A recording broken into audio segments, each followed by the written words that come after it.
صار في تسريبات عن حديث بشار الأسد وأغلو، بتقول إنه إذا صار في أي حركة عسكرية ضد سوريا فإيران حتقذف الخليج والسعودية، وحزب الله حيقصف إسرائيل، وحيصير في حرب عظمى بالشرق الأوسط سببها الضربة العسكرية على سوريا، أو بالأحرى على النظام السوري اللي ما عم يتنحى. وبعدين طلع وليد المعلم وقال إنه أي بلد تعترف بالمجلس الانتقالي الوطني السوري حتلاقي إجراءات مشددة ضدها. بعدين طلع الحسون حسنة وقال إنه إذا صار في أي حركة عسكرية ضد سوريا حيكون رد السوريين اللي بالخارج بأوروبا وبأمريكا هو إنه يعملوا عمليات انتحارية، يعني إرهابية، للبلاد اللي هن ساكنين فيها. يعني شوف الشيخ الشبيح هذا شو عم يحكي. وآخر الشيء أجمل وأسخف كلام سمعته من طالب إبراهيم هو إنه لو صار أي حركة عسكرية ضد سوريا فرح تقوم الساعة. يعني خذوا الحكمة من أفواه المجانين. فالحكي اللي عم يحكوه بيخليني أضحك، لأنه كأنه نسيانين، يعني عم يفرضوا عضلاتهم وعم يحكوا ويهددوا، كأنه نسيانين إنه نحن من 67 في عنا أرض الجولان المحتلة وما حدا فتح تمه بكلمة. دباباتنا ما تسلطت إلا على الشعب السوري الأعزل. يمكن اغتصاب النساء وقتل الأطفال واعتقال الرجال والدبابات بوش الشعب الأعزل عطتهم ثقة عمياء بقوتهم ونسيوا الواقع. فأنا ردي على كل هالتهديدات وكل هالكلام هذا إنه فاشوش، هذا كلام فاضي.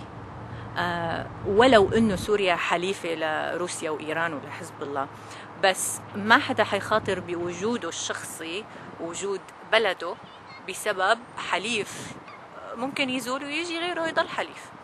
فما في حكومات لحد تكون بهالغباء هذا، أول شغلة. وتاني شغلة، هذا أسلوب لحتى يخوفوا الناس، الشعب السوري، إنه الحركة العسكرية حتكون ضد الشعب السوري.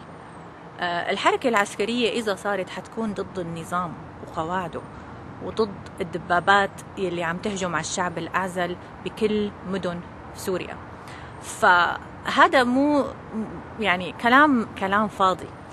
ولو إنه لازم أذكر أي حل عسكري، أي إنسان عاقل بيقول إنه هذا لازم دايما يكون آخر حل، وآخر شيء ممكن حتى أي إنسان يفترضه كحل. بس النظام ما خلى مجال لأي بصيص أمل لمبادرات يعني إلها معنى. يعني شو معنى الحوار إذا الدبابات بكل مدن سوريا؟ وشو معنى إنه رفعنا نظام الطوارئ إذا الناس عم تعتقل شمال ويمين؟ شو معناها؟ يعني الكلام شيء والفعل شيء تاني. فعليا الحكومة السورية ما قامت بأي شيء يوحي إنه بالفعل عم تبادر لإنهاء هالنظام هذا وإعطاء الشعب السوري حريته بشكل سلمي بدون أي تدخل أجنبي. بس الشغلة بإيد النظام. يعني لأيمتى هن بيتوقعوا إنه الشعب حيستحمل هالأذى هاد ويضل ساكت؟ الشغلة بإيد النظام. وأصلا النظام غير شرعي، لأنه سوريا ما لها مملكة، سوريا جمهورية والنظام فيها مو وراثة. فهي أول نقطة. ثاني نقطة، إنه 11 سنة لو كان في إصلاح بده يصير كنا شفناه، أظن حاجة. وثالث شيء، اللي بده يصلح ما بيكون عم يعمل هالاعتداءات هي على شعبه. فلغوا أي فكرة، أي أمل ممكن الإنسان السوري يكون عنده لحتى تنقضى هالمرحلة هي بسلام وبأمان. على كل حال الموضوع بإيد النظام. إذا هو بالفعل وطني وبالفعل بيحب بلده، بيتنحى وبيخلي مجال للسوريين إنه يكون في انتخابات عامة بدون تواجد النظام، لأنه كلياتنا فقدنا ثقتنا بهالنظام اللي عم يعتقل شعبه.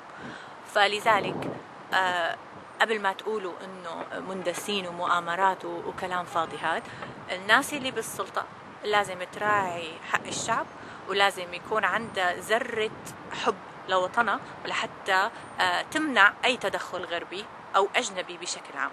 لكن الخلاصة مع كرهنا كلياتنا لأي تدخل غربي أو أجنبي، إذا الشعب السوري ما عنده أمان بوطنه، ورجل الأمن والجيش السوري بده يكمل مداهماته واعتقالاته وتعذيبه وقتله للشعب السوري، فما تركوا لنا أي خيار غير التدخل العسكري، والشغلة بإيد النظام.